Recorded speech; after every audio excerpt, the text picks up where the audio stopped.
If you want to know what mobile phones are going for in Hong Kong, here's the prices, and these are in Hong Kong dollars. You do the math on the exchange rate. You'll see that it's competitive, some of them being really good deal, some of them not. Will they be hot? I don't know. Maybe they'll be hot, but most of these are used or they're out of box. Some of them you can probably get in box, but that's the market rate on the street for the various mobile phone tech toys that you might want to pick up if you're going to come to Hong Kong. Remember, they can jailbreak just about any model of phone or device or tablet that you want. They can do that for an extra charge. That's something that they specialize in. Here's some more in case you're interested.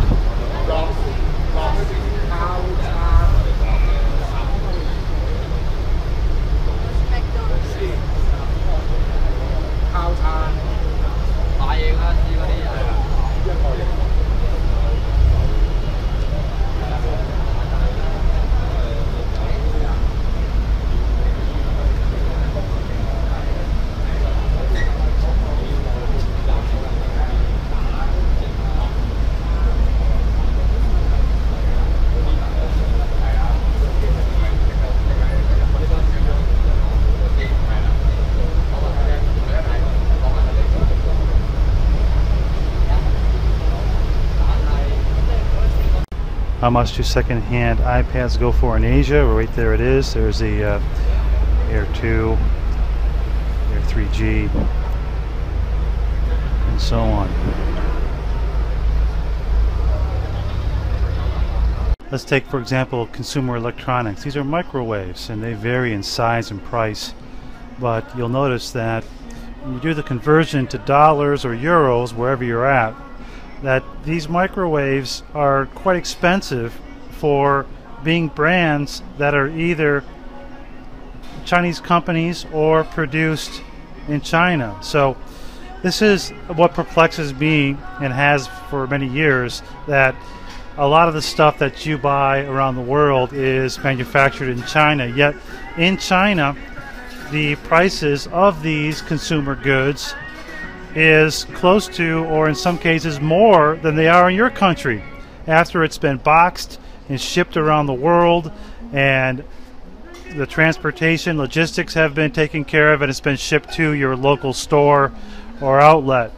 So why is that? Why is that? Well, I think it's because China hasn't prepared itself yet to be a consumer-based economy, which is what they're going to have to do, which they basically have already talked about, is increasing their consumption in the wake of a slowing down in the manufacturing sector.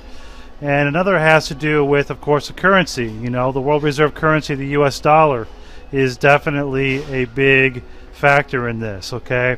Beyond the actual exchange rate, because you've got the exchange rate, and that's basically for currencies to be exchanged in the bank, but it doesn't tell you the exact exchange rate that is when you're looking at bank-to-bank lending, and you're looking at international stage, BIS, right?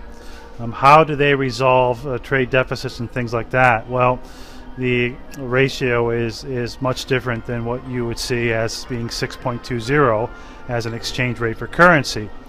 Shows you that the dollar is actually stronger than what you may think that it is when it comes to pricing out these consumer goods on an international platform.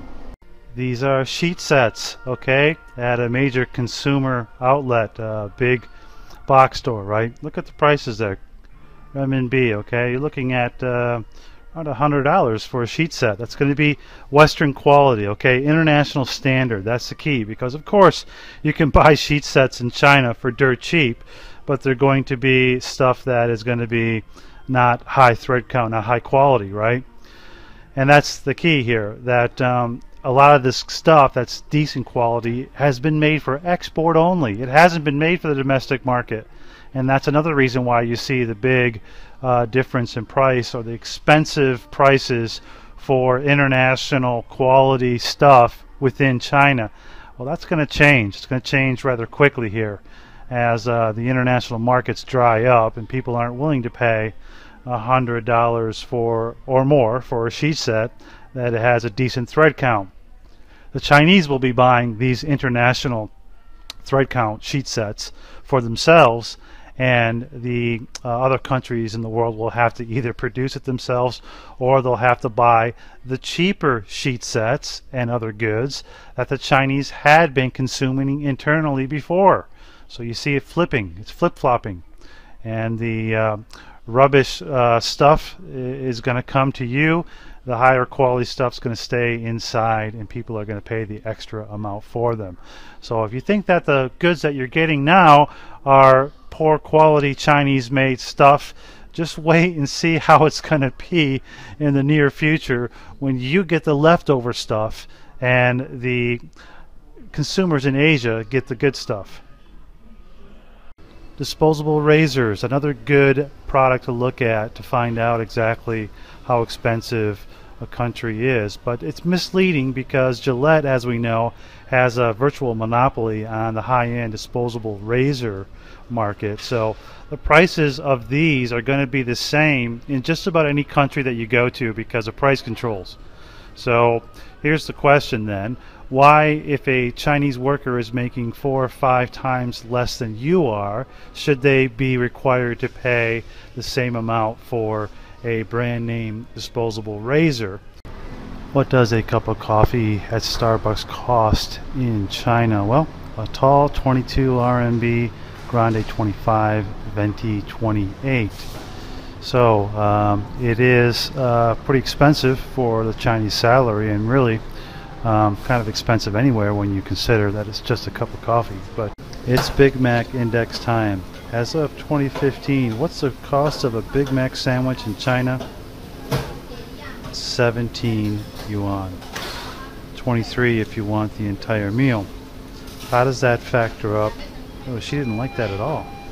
She grabbed that away quick. How does that factor into the cost of a Big Mac in your country?